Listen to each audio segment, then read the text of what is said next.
The Alfred P. Murrah Federal Building, Oklahoma City.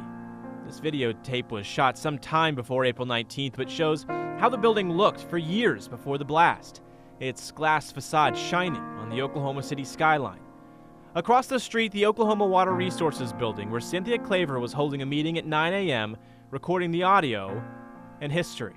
There are 4 elements that I have to receive information regarding.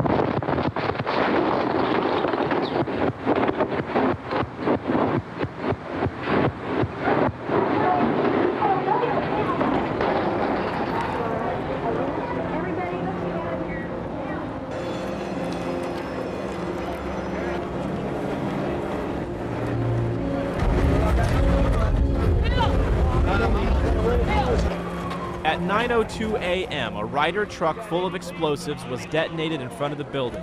Inside the building, hundreds of people, including dozens of children inside the building's daycare.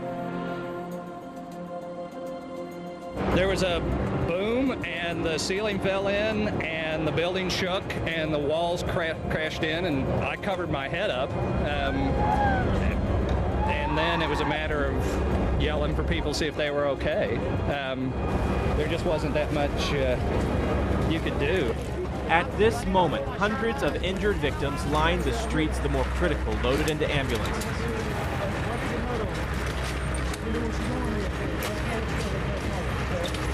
While the bomb blast was centered at 5th and Robinson, the sheer size of the blast damaged hundreds of buildings downtown, stretching 48 square miles.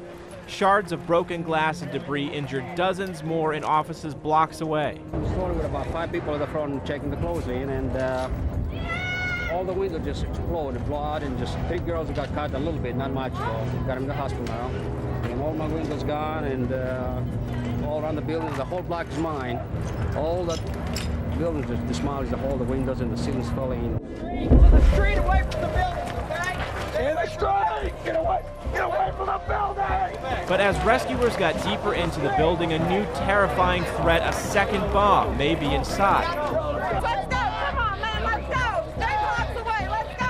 Come on, 3 blocks, let's go! All rescue crews were ordered out of the building, leaving the trapped and injured to wait. I'm worried about the people in there. I'm especially worried. I mean, the people have already lost their life, have lost, but the people that are still trapped in there, that have been wondering about where the rescue while they try to figure out if there's another bomb or not. Ultimately, nothing else was found in a scare that certainly cost crews valuable time. We had to shut down our operation for about 20-30 minutes because of that, and that was very frustrating because we were right at the point where we had people and we had to leave them. And breaking news. Thousands of miles away, a shaken president speaks to the nation. The bombing in Oklahoma City was an attack on innocent children and defenseless citizens. It was an act of cowardice, and it was evil. The United States will not tolerate it, and I will not allow the people of this country to be intimidated by evil cowards. Let there be no room for doubt. We will find the people who did this. When we do, justice will be swift, certain, and severe. These people are killers, and they must be treated like killers. Finally, let me say that I ask all Americans tonight to pray. To pray for the people who have lost their lives, to pray for the families and the friends of the dead and the wounded, to pray for the people of Oklahoma City. May God's grace be with them. Meanwhile, we will be about our work.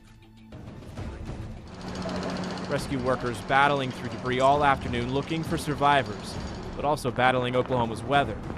By the end of Wednesday, April 19th, 702 injured victims were treated, 31 bodies recovered, and Oklahoma's landscape changed forever.